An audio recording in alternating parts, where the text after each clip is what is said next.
sanctuary in Renown Street has been witness to many types of dance.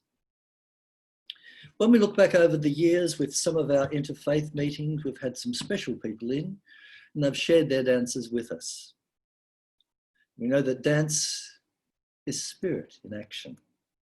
If we can get ourselves out of the way and let it be the dance, let us be the dance. The Sufi dance, we had Adil Gabala from the Sufi community. He did his whirling dervish. And you don't stand in the way of these people when they're swirling around. They are just amazing. They go round and round, so keep out of the way. And I remember Adil didn't even see what he was doing, and we had to move a few chairs back. I thought, my goodness, I hope everything's all right. And of course it was. We had a wonderful, wonderful day then. Other dances we had the dances of universal peace. And they were wonderful. We cleared the chairs out. We had, I think there were 2 circles at its biggest.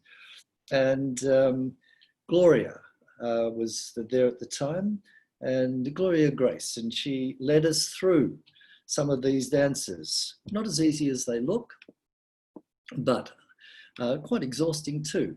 And it reminded me of the time at Findhorn when I participated in an evening of those, amongst other things. Something that could have gone wrong, which didn't, thank goodness, a rather unexpected Egyptian dance. Almost a belly dance at one of our Christmas parties. Some of you may remember the wonderful Valerie Earle who sings. She was with the Victorian State Opera for many years, and she's a singing teacher. And she gave some beautiful music to us over the years. And she still likes to keep in touch with us. And I didn't know this was going to happen.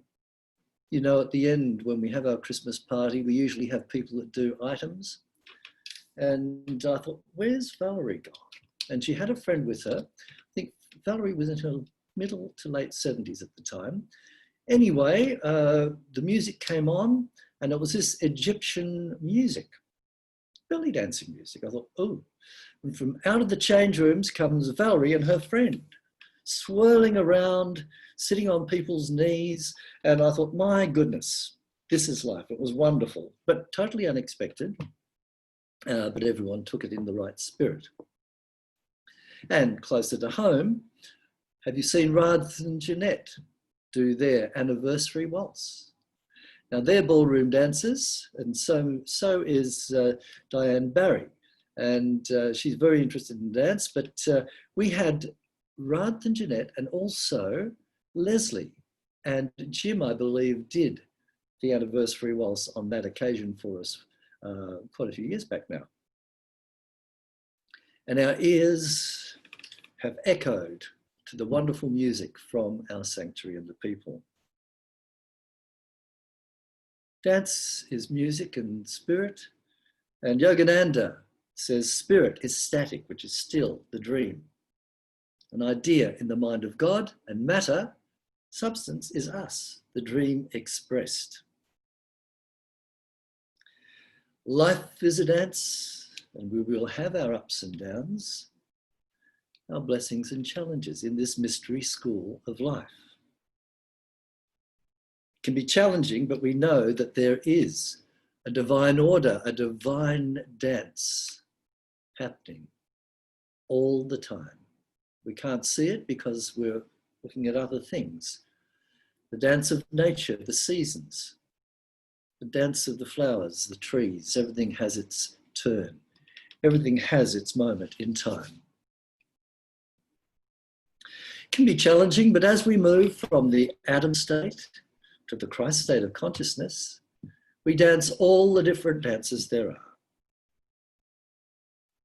Looking through the Hebrew scriptures to Psalm 150, we read how people were urged to praise him with the timbrel and dance, praise him with stringed instruments and organs. And we know that King David, as he led his armies home, danced in the most wonderful, ecstatic way to celebrate his victory. And Salome, the daughter of King Herod danced at the death of John the Baptist. They claim that's the origin of the dance of the seven veils, Salome and the dance of the seven veils. We have 7 energy endocrine centers, and we clear them with these veils, which are symbolic of expanded consciousness. That's one theory. I rather like that one. And I remember when the show came to town in our high school years, and we had all these tents up. We had different tents, boxing matches, and there she was, Salome, the dance of the seven veils. And my father said, "You're not allowed in." We did go in eventually, but nothing like what we expected, but it's the closest we got to it for that age. Now, our body is actually a musical instrument. I think if we look at us, we're a flute because we breathe in air. Air. And we can sing and we can move. Many years ago, I went to a very enlightening workshop given by an Australian mystic called Leonard Jacobson.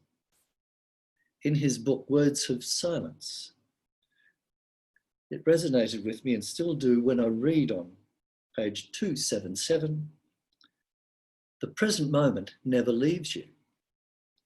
It is you who leave the present moment." That statement and other illuminating sayings just resonated within me.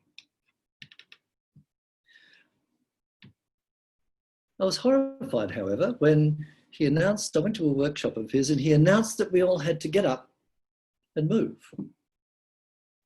Because we all moved in and sort of, everyone's looking at each other and, it was thinking, well, who are they? And, where are they from? And everything was a little bit uptight. Anyway, he said, well, we're going to have a dance. I thought, ugh. So what he did was he put on some music. It was the 80s disco music. I thought, oh, what am I doing here? But I got into it. At first, we're all a bit uptight, trying to be spiritual and sedate, guarded as we first arrived. Now look at us. Dancing like nobody's watching, except a tiny bit of me was watching. And it was fun to see the different shapes and sizes moving to how they wanted to move. We got to the point where we didn't care. And so we became the dance. And everyone seemed to have their own way of moving. Same as when you do a toning workshop. Everyone has its own tone, and putting them together, it was wonderful. But this particular day, the tactic worked. All egos were put aside and we got on with the workshop. I won't recommend we do that in the sanctuary when we go back, but we know that the world has changed, and those pioneers of spirit who've been meditating, meeting and praying over the years, the seeds have taken, and look, it's blossoming in the world today. Might be inconvenient, but it's a step on the way, and we've all been helping that step on the way. The way shows of the past, and we still are. We're now putting our spiritual principles into action. There will be difficult times, yes, but we have the spiritual tools to survive. We have the affirmations, the denials, the prayers. You hear this all the time, but we can't say it enough. As I've said before, as we expand in consciousness, not only do we see the greatest good, but we also see the most unenlightened actions of the unawareness of what people are doing. And we have to keep our vibe up, especially at this particular time, and hold that high watch. We found that especially during the last 6 months. And we'll continue to do that through our music and dance. We remember life is a dance. Now we do have another song, and after which I'm going to invite a very brave Jeanette Youngman to come and talk to us. So here's another little song to get us in the mood.